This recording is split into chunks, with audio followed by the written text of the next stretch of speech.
ಹೇಳಿ ಸರ್.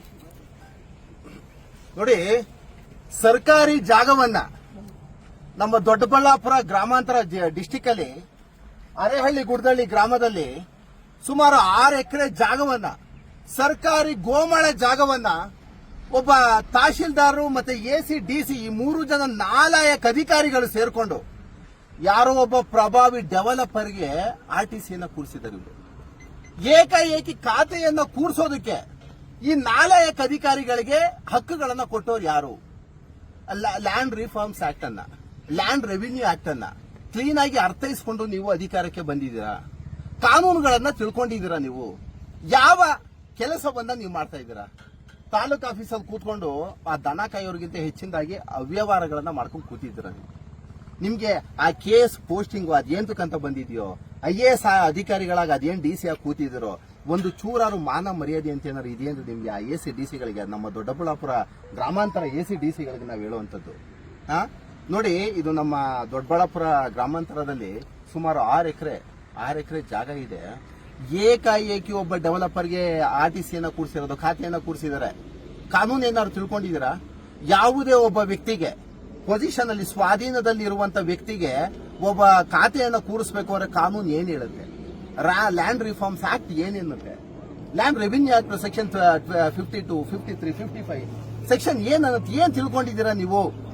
ನೋಡಿ, ಇವತ್ತು ನಮ್ಮ ಬೆಂಗಳೂರಲ್ಲಿ ಯಾಕೆ ಇವತ್ತು ಎಲ್ಲಾ ನಗರ ಭಾಗಗಳು ಮುಳುಗೋಗಿದಾವೆ ಅಂದ್ರೆ ಮಳೆ ನೀರು ಹೋಗೋದಕ್ಕೆ ಜಾಗ ಇಲ್ಲ. ನೋಡಿ, ಇವತ್ತು ಇಲ್ಲಿ ಮಳೆ ಬರ್ತಾ ಇದೆ.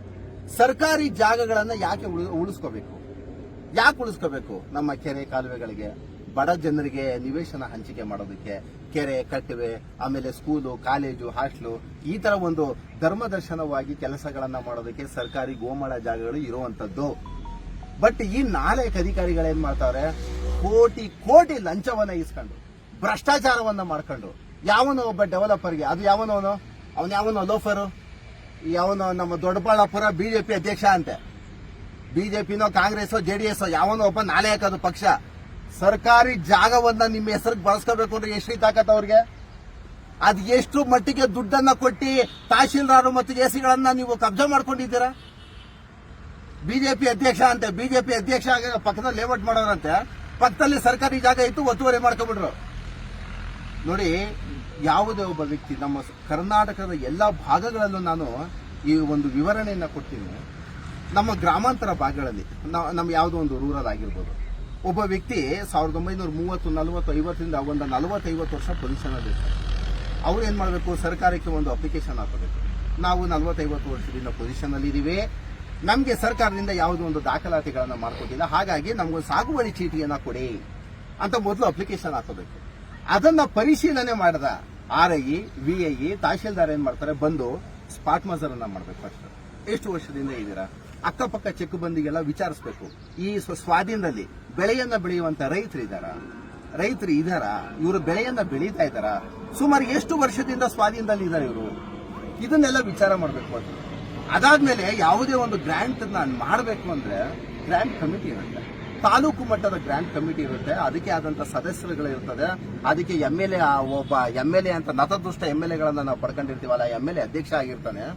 ಆ ಎಲ್ಲಾ ಆಗು ಹೋಗುಗಳನ್ನ ಕ್ಲೀನಾಗಿ ಕಾನೂನುಬದ್ಧವಾಗಿ ಚರ್ಚೆ ಮಾಡಿ ಒಂದು 20-30 ವರ್ಷದಿಂದ ಮ್ಯಾಕ್ಸಿಮಮ್ ಸ್ವಾಧೀನದಲ್ಲಿರುವಂತಹ ಜಾಗಗಳಿಗೆ ಗ್ರಾಂಟ್ ಸರ್ಟಿಫಿಕೇಟ್ ಅನ್ನ ಕೊಡ್ತಾರೆ.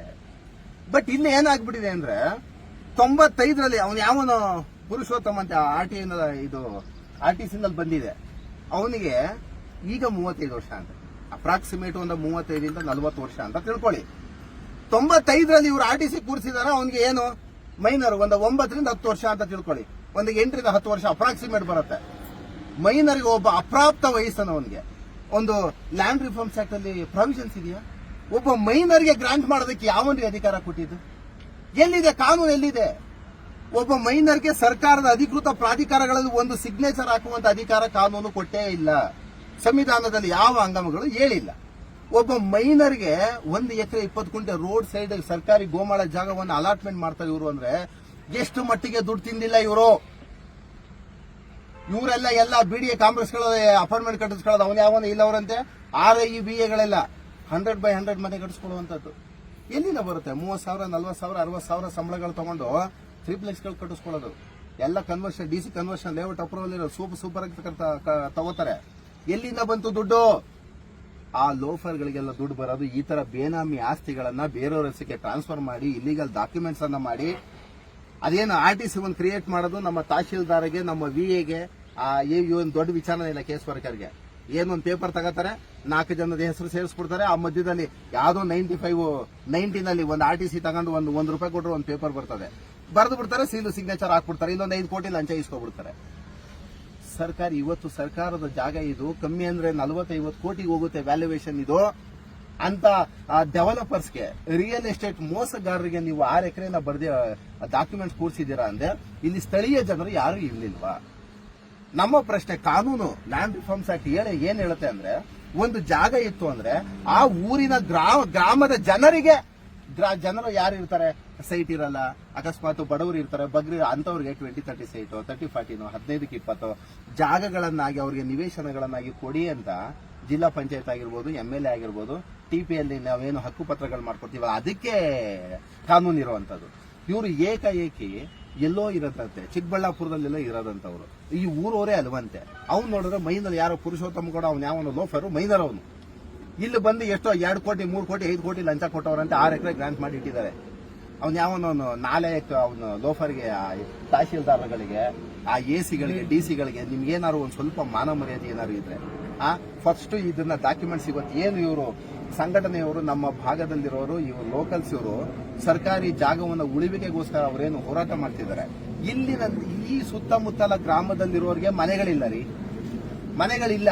ಕೊಡಿ ಇದನ್ನ ಅದೇನಿದೆ ಅದು ಆರ್ಡರ್ನ ಕ್ಯಾನ್ಸಲೇಷನ್ ಮಾಡ್ಬಿಟ್ಟು ಮನೆ ಕೊಡಿ, ಬಡವರಿಗೆ ಬಗ್ಗರಿಗೆ ಮನೆಗಳನ್ನ ಕೊಡಿ. ಇಲ್ಲ ಶಾಲೆ ಕಟ್ಸಿದ ಹಾಳೇನೆ, ಇಲ್ಲ ಆಸ್ಪತ್ರೆಗಳೆಲ್ಲ ಹಾಳು ಬಿದ್ದು ಹೋಗಿದ್ದಾವೆ, ಹಾಸ್ಪಿಟಲ್ ಕಟ್ಸಿ, ಶಾಲಾ ಕಾಲೇಜುಗಳು ಕಟ್ಸಿ, ಯಾರು ಬೇಡ ಅಂತಾರೆ? ದುಡ್ಡನ್ನ ಈಸ್ಕೊಂಡು ಭ್ರಷ್ಟಾಚಾರಗಳನ್ನ ಮಾಡಿ ಅವ್ರು ಯಾರನ್ನ ಇರೋ ಅವನೇ 100 ಕೋಟಿಗೆ ಅವರಂತೆ, 100 ಕೋಟಿಗೆ ಇರೋರಿಗೆ ಇದೊಂದು 6 ಎಕರೆ ಗ್ರಾಂಟ್ ಮಾಡುವಂಥದ್ದು. ಎಲ್ಲಿದೆ ಕಾನೂನು? ಅಪ್ಪಂಗೊಂದು ಮಾಡೋದು, ಮಗುಂಗೊಂದು ಮಾಡೋದು, ಚಿಕ್ಕಪ್ಪಂಗ್ ಮಾಡೋದು, ಕಾನೂನಲ್ಲೆಲ್ಲ ಅವಕಾಶ ಇದೆಯಾ? ಲ್ಯಾಂಡ್ ರೆವಿನ್ಯೂ ಆಕ್ಟ್ ಎಲ್ಲರೂ ಹೇಳಿದ್ಯಾ? ಒಂದೇ ಮನೆಗೆ 1.5 ಎಕರೆ 6 ಭಾಗ ಮಾಡ್ಬಿಟ್ಟು RTC ಕುಡಿಸಿ ಅಂತ ಯಾವ ಆಕ್ಟ್ ಹೇಳುತ್ತೆ? ಕಾನೂನನ್ನ ತಿಳ್ಕೊಂಡು ಏನಾದ್ರು ನೀವು ವ್ಯವಹರಿಸ್ತಾ ಇದ್ರ ಅಧಿಕಾರಿಗಳು? ನೀವು ಏನು ಇಲ್ಲ. ಆ ದನ ಕಾಯೋರು ಸತ್ಯವಾಗಿ ವ್ಯವಸಾಯ ಮಾಡೋರು, ಆ ದನ ಕಾಯೋರು ಅಂತ ಸುಮ್ಮನೆ ಕ್ಯಾಶುವಲ್ ಆಗಿ ನಾವು ನಾರ್ಮಲ್ ಆಗಿ ಬೈತಾರ, ಅವರು ತುಂಬಾ ಒಳ್ಳೆ ಕೆಲಸಗಳನ್ನ ಮಾಡ್ತಾರೆ. ಈ 4 ಲೋಫರ್ ಅಧಿಕಾರಿಗಳನ್ನೆಲ್ಲ ವಜಾ ಮಾಡಿಸ್ಬಿಟ್ಟು ಸೇವೆಯಿಂದ ಎಲ್ಲೋ ಒಂದು ಕತ್ತೆಗಿರುವ ಕಾಯಕ್ ಹಾಕ್ಬಿಟ್ರೆ ತುಂಬಾ ಒಳ್ಳೇದು. ಇವತ್ತು ಏನು ಈ ಭಾಗದಲ್ಲಿರೋರು ನಮ್ಮ ಮುನ್ರಾಜು ಆತ್ಮೀಯರು ಹೋರಾಟ ಮಾಡ್ತಿದ್ದಾರೆ, ಇದು ತುಂಬಾ ಒಳ್ಳೆ ಹೋರಾಟಗಳು. ಗ್ರಾಮದಲ್ಲಿ ಏನಿದ್ದಾರೆ ಇಲ್ಲಿಗೆ ಮನೆಗಳನ್ನ ಕಟ್ಸ್ಕೊಳ್ಳೋದಕ್ಕೆ ವ್ಯವಸ್ಥೆ ಮಾಡಿ, ಸೈಟ್ಗಳನ್ನ ಕೊಡೋದಕ್ಕೆ ವ್ಯವಸ್ಥೆ ಮಾಡಿ, ಸ್ಕೂಲು ಕಾಲೇಜು ಹಾಸ್ಟೆಲ್ಗಳು ಏನು ಇದೆ ಈ ಭಾಗದಲ್ಲಿ ಅಂತವ್ರಿಗೆ ವ್ಯವಸ್ಥೆಯನ್ನ ಮಾಡ್ಕೊಳ್ಳಿ. ತುಂಬಾ ಒಳ್ಳೆ ಹೋರಾಟಗಳಿದು. ಅದು ಈ AC/DC ನಾಳೆನೆ ಬ್ರದರ್ ದಯಮಾಡಿ ಇದೇನು ಹೋರಾಟ ಇದೆ, ಮಾನ್ಯ VAE, RIE, ತಹಶೀಲ್ದಾರರು, ಸ್ಪೆಷಲ್ ತಹಶೀಲ್ದಾರರು ಅಥವಾ AC/DC ನೇರವಾಗಿ ವಾರ್ನ್ ಮಾಡ್ತಾ ಇರೋದು, ನಿಮ್ಗೇನಾರು ಅಧಿಕಾರ ಒಂದ್ ಸ್ವಲ್ಪ ತಲೆನಲ್ಲಿ ಏನಾರು ಒಂಚೂರು ನಾಲೆಡ್ಜ್ ಇತ್ತು ಅಂದ್ರೆ ಜನಗಳ ಪರವಾಗಿ ನೀವೇನಾದ್ರು ಕೆಲಸ ಮಾಡಬೇಕು ಅಂತಿದ್ರೆ ದಯಮಾಡಿ ನಾಳೆ ಈ ಆರ್ಡರ್ನ ಕ್ಯಾನ್ಸಲ್ ಮಾಡ್ಬಿಟ್ಟು ಬಡ ಬಗ್ಗರಿಗೆ ಹಂಚಿ. ಇಲ್ಲ ಸರ್ಕಾರಿ ಜಾಗ ಅಂತ ಹಳೆ RTC ಮೂಲ ಏನಾಗುತ್ತೆ ಅದಕ್ಕೆ ವಜಾ ಮಾಡಿಸಿ ಪಿಟಿಷನ್ ಅನ್ನ.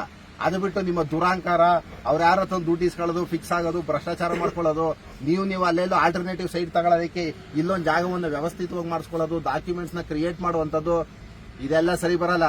ಸೀದಾ ನಾಳೆ ಒಂದು ದಿನ ಟೈಮ್ ಕೊಡ್ತೀವಿ. ನಾಳೆ ಅಷ್ಟಲ್ಲಿ ಇದು ಸಮಸ್ಯೆ ಬಗೆಹರಿಲ್ಲ ಅಂದ್ರೆ ಡೈರೆಕ್ಟ್ ಸೀದಾ chief secretary, under secretary, revenue ಮಿನಿಸ್ಟರ್ನಂತೂ ಬಿಡೋದೇ ಇಲ್ಲ.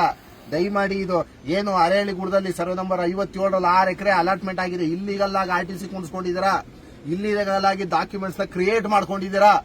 ಇವೆಲ್ಲ ಇಲ್ಲಿಗಲ್ ಅಂತ ಹೇಳ್ತಾ ಇರೋದು ಎಲ್ಲ ಅಕ್ರಮವಾಗಿ ಏನು ಈ ಅನಧಿಕೃತ ಅವ್ಯವಹಾರಗಳನ್ನ ಮಾಡಿದಿರಾ, ಭ್ರಷ್ಟಾಚಾರಗಳನ್ನ ಮಾಡಿಕೊಂಡು ಇದನ್ನ ಇವತ್ತೇ ನಿಲ್ಲಿಸ್ತಾರೆ. ಇವತ್ತು ಫೈನಲ್ ಆಗಿ ನಿಲ್ಲಿಸಿ ನಾಳೆ ಇದನ್ನು ವಜಾ ಮಾಡಿಸ್ತಿಲ್ಲ ಅಂತ ಮಾತ್ರ ನಿಮ್ಮೆಲ್ಲರ ಅಧಿಕಾರಿಗಳನ್ನ ಬಟಾ ಬಯಲು ಮಾಡಿ ಎಲ್ಲಾರ್ದು ಸಸ್ಪೆಂಡ್ ಮಾಡ್ಸಕ್ಕಂತ